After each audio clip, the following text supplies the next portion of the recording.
Film berlatar pada tahun 1984 di kota Tampa, Florida, dimulai dengan memperlihatkan gadis cantik bernama Lisa yang sedang bekerja di toko donat 24 jam. Lisa sendiri adalah gadis yang sangat cerdas, banyak disukai oleh pelanggannya, pekerja keras meskipun umurnya masih 17 tahun, dan karena 24 jam maka dia sering pulang di tengah malam.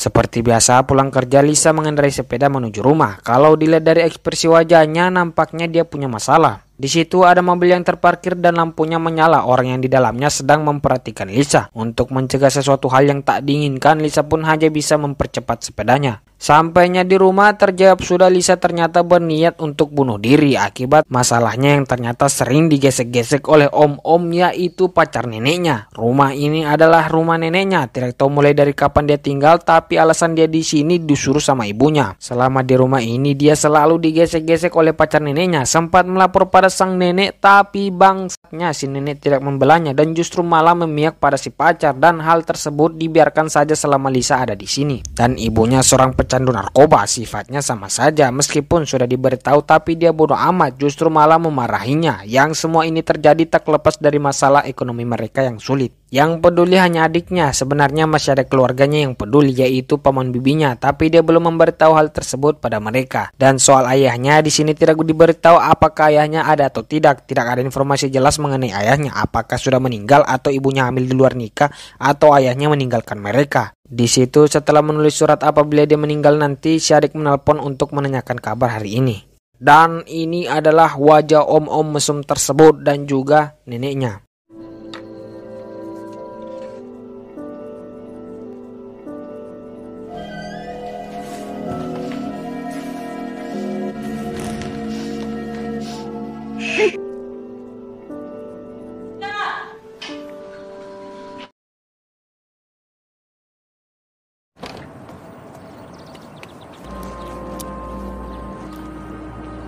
Singkat waktu, tak hanya miminya saja yang diambil, ternyata duitnya juga. Karena si om mesum ini tidak tahu diri. Si om mesum ini tahu jika nanti malam waktunya gajian, memperingati Lisa buat jangan lupa setor duitnya nanti malam. Sampainya di tempat kerja, meskipun memiliki masalah di rumah, Lisa bekerja secara profesional dan bosnya ini juga termasuk orang yang baik. Tapi dia tidak menceritakan masalahnya, yang tahu masalahnya hanya keluarganya saja. Jadi si bos ini mengira hidup Lisa ini happy-happy aja. Singkat waktu setelah terima gaji, Lisa berterima kasih pada si bos soal naik pangkatnya bulan kemarin. Tapi si bos heran mengapa Lisa berterima kasih sekarang, padahal itu sudah lama. Seolah-olah Lisa ini ingin pergi dan tak akan kembali.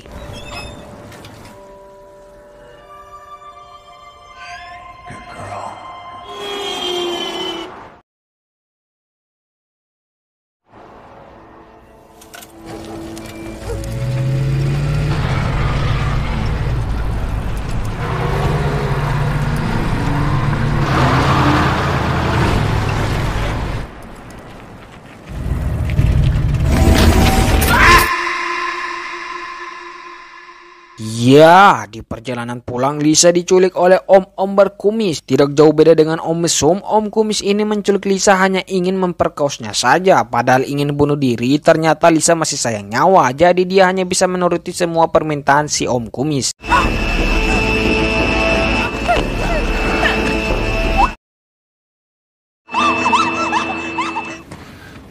Setelah bermain dengan durasi yang sangat singkat, om kumis ini puas dengan layanan yang diberikan Lisa. Yang awalnya perjanjiannya hanya 1 kali, om kumis ini berubah pikiran dan akan membawa Lisa di tempat nyaman yang semua gaya bisa dicoba. Lisa pun dibawa dengan kondisi tangan terikat dan mata tertutupi kain, tapi itu masih tidak menutupi semua pandangannya, jadi dia masih bisa melihat sedikit ke arah bawah. Sampainya di rumah om kumis, Lisa lalu dimandikan sambil disuruh menutupi matanya. Satu yang saya lupa beritahu, pengenceretan tadi Lisa sama sekali belum melihat wajah si om kumis, karena di sepanjang permainan Lisa juga disuruh menutupi matanya.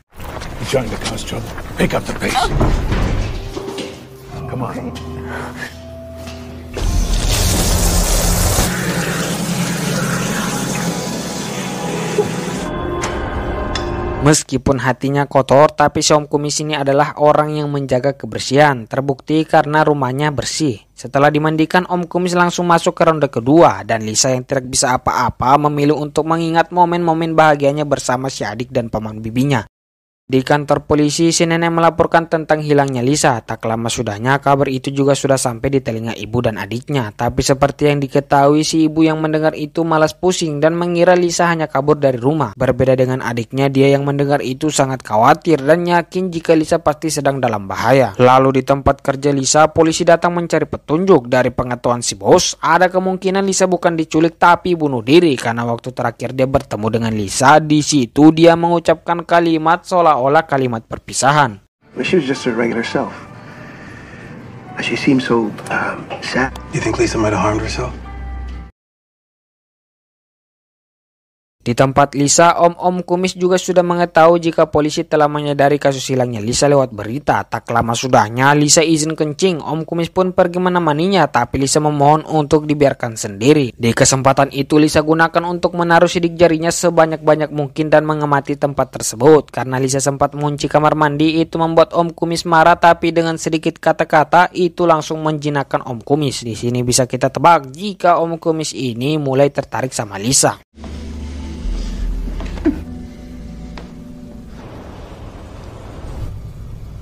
Singkat waktu di malam hari, melihat Om Kumis yang tertidur, Lisa menggunakan kesempatan itu untuk menelpon polisi. Tapi suara telepon tersebut membuat Om Kumis terbangun dan langsung mengancam untuk membunuhnya. Lagi-lagi Lisa berhasil mengelabui si Om Kumis dengan mengarang cerita jika dia hanya ingin menghubungi ayahnya yang sedang sakit parah, mengabari jika dia baik-baik saja. Karena hanya ayahnya lah satu-satunya keluarga yang dia punya. Sedikit pemanis, dia juga menebakkan jika si Om Kumis mengingatkannya pada ayahnya, seseorang yang baik hati, manis, cuman kurang dihargai. But then he got sick and now I have to...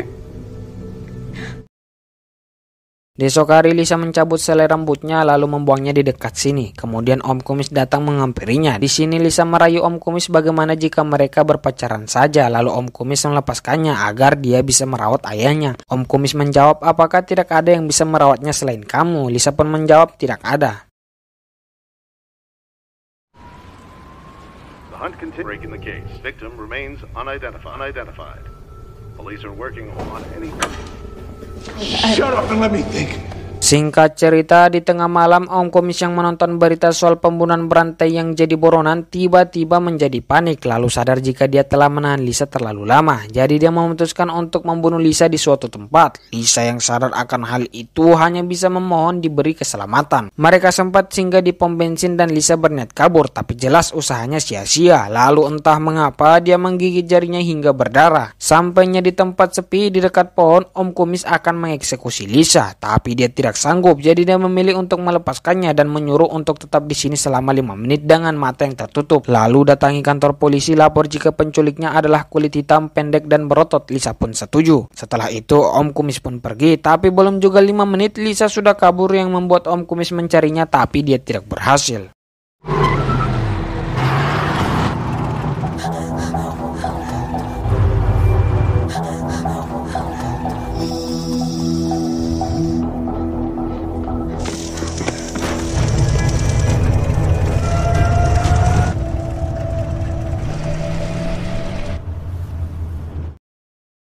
Sampainya Lisa di rumah, di sini Om Mesum dan si nenek tidak percaya jika Lisa telah diculik dan mengira Lisa hanya kabur bersama seorang pria. Hampir dicambuk, untungnya ada sang nenek yang menghentikan si Om Mesum. Lalu si nenek melapor pada polisi jika Lisa telah kembali dan mengatakan Lisa mengarang cerita jika dia telah diculik padahal dia hanya kabur dari rumah. Meskipun Lisa tarik menangis dan berkata dia telah diculik dan diperkau selama beberapa hari, tapi si nenek sama sekali tidak percaya. Yang bikin sakit hatinya, polisi lebih percaya pada si nenek. Tapi untungnya karena Lisa ini anak di bawah umur dan jika pengakuannya telah diculik jika dia korban, jadi mereka wajib harus menindaklanjuti sesuai prosedur yang ada. Si polisi pun akan menjemput Lisa. Mengetahui itu, si nenek hanya bisa mengingatkan Lisa buat jangan memberitahu soal kehidupan mereka di rumah.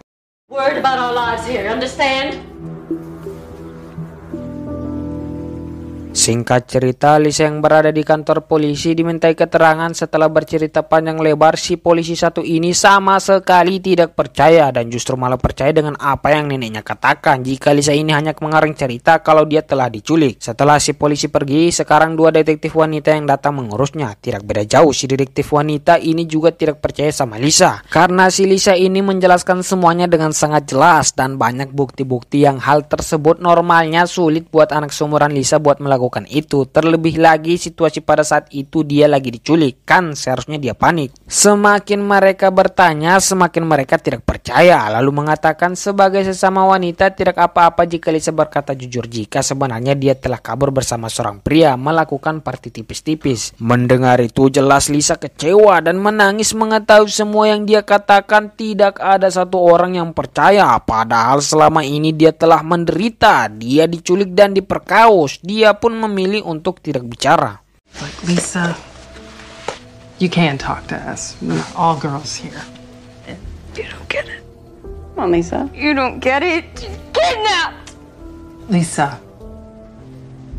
Lalu di tempat lain, para polisi sedang membahas soal kasus pembunuhan berantai yang meresahkan masyarakat. Jadi mereka mulai fokus sama kasus ini. Tapi masalahnya sudah selama 6 bulan kasus ini ada, mereka belum mendapatkan bukti-bukti yang kuat. Setelah mereka bubar, si detektif wanita yang tadi meminta bantuan kepada detektif yang bernama Larry ini untuk berbicara dengan Lisa. Dari penjelasan singkat si detektif wanita, Larry justru merasa mungkin Lisa betul-betul telah diculik. Di sini bisa dilihat jika Larry ini berbeda dari detektif lainnya. Dia pun masuk dan mengajak Lisa berbicara. Awalnya Lisa menolak, tapi setelah sedikit pendekatan dan mengatakan jika dia akan percaya sama Lisa, akhirnya Lisa bersedia. Lisa pun menjelaskan semua bukti-bukti yang dia tahu secara detail, mulai dari bagian dalam mobilnya yang terdapat karpet warna merah, di luar terdapat tulisan Magnum yang ada di dashboard dan mobilnya berwarna hitam. Lalu tempat di mana dia dibawa terdapat tangga karpet warna hijau yang ada 22 anak tangga. Lalu siam kumis kulit putih, kidal berkumis tipis dan di WC-nya terdapat sepatu kets bergambar kanguru. Mendengar semua itu, Larry menyadari jika Lisa ini tidak berbohong, justru dia adalah orang yang sangat cerdas. Dan untuk mengetahui semuanya yang mungkin ada bukti-bukti yang Lisa lewatkan, dia akan menghipnosisnya. Tapi sebelum itu dia meminta perizinan dulu pada pihak keluarga. Di saat Larry berbicara dengan Om Mesum, dia menyadari jika ada yang tidak beres dengan kehidupan Lisa di rumah karena si Om Mesum bertingkah mencurigakan, menolak penghipnosisan tersebut dan justru ingin cepat-cepat Lisa pulang karena ada tugas yang harus dikerjakan.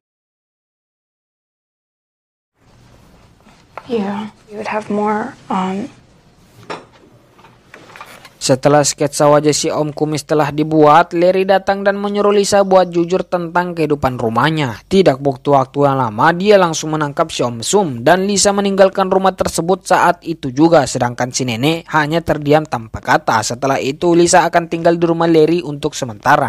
Kembalinya Larry di kantor, ada kasus pembunuhan baru dan masih disebabkan oleh orang yang sama, yang mana di setup korbannya terdapat serat karpet warna merah yang mereka temukan. Di malam hari, Lisa yang trauma berhalusinasi melihat Om Kumis mendatanginya. Untungnya ada istrinya Larry yang menenangkannya. Singkat cerita, di pagi hari Lisa kembali memberitahu bukti-bukti yang masih belum Larry ketahui, seperti sidik jari yang telah dia tinggalkan di kamar mandi, lalu rambutnya di samping tempat tidur, lalu darahnya yang dia oleskan di jok mobil. Dan malam sebelum dia dilepaskan, mereka sempat singgah di pom bensin. Lalu dia teringat di saat pulang kerja yang di awal-awal film, mobil yang terparkir itu adalah Om Kumis yang sedang mengintainya. Setelah itu Larry memberitahu pada atasannya jika mungkin pelaku pembunuhan berantai ini sama dengan pelaku yang menculik Lisa karena semua bukti yang ada saling terhubung. Si atasan yang mendengar itu sempat tidak percaya karena si pembunuh berantai ini tidak pernah melepaskan korbannya. Langsung dijawab jika Lisa ini orang yang berbeda. Dia sangat cerdas, pemberani, dan itu mungkin membuat dia bisa lepas dari si pembunuh berantai itu. Setelah sedikit percaya, si atasan mengatakan jika betul Lisa ini telah dilepaskan, mungkin si pembunuh berantai menculiknya kembali, mengetahui dia adalah satu-satunya saksi. Sambil ngos-ngosan, Larry mendatangi Lisa dan membawanya ke tempat yang aman sementara waktu. Chef set the tone at shop. Okay. It's just a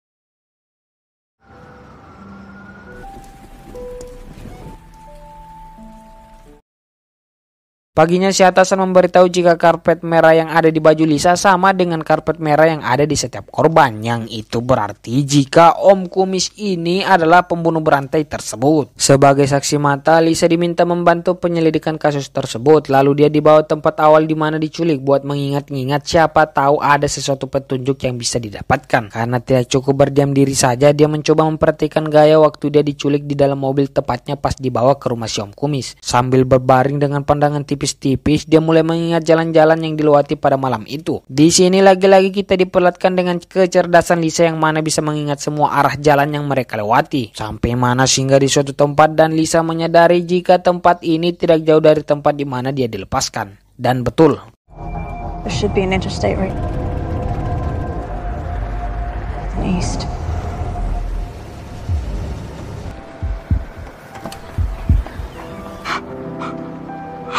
It's gonna live.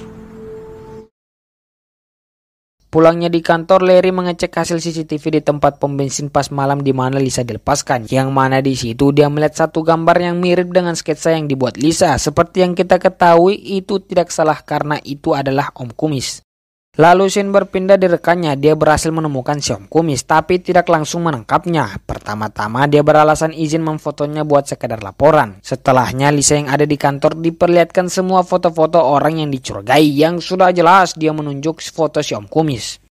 Tidak butuh waktu yang lama, Om Kumis langsung ditangkap dengan sangat mudah tanpa adanya perlawanan, tanpa adanya adegan kejaran-kejaran yang beradrenalin. Setelah itu mereka juga mulai menemukan satu persatu bukti yang telah Lisa jelaskan.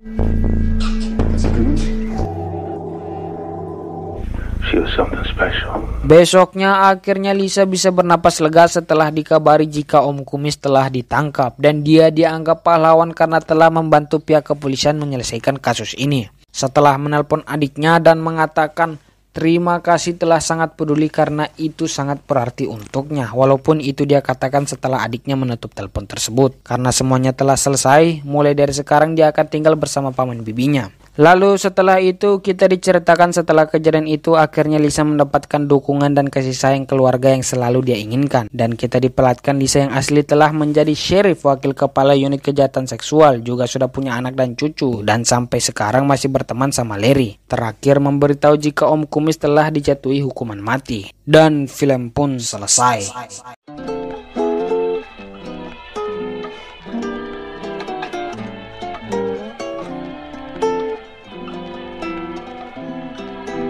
Mm-hmm.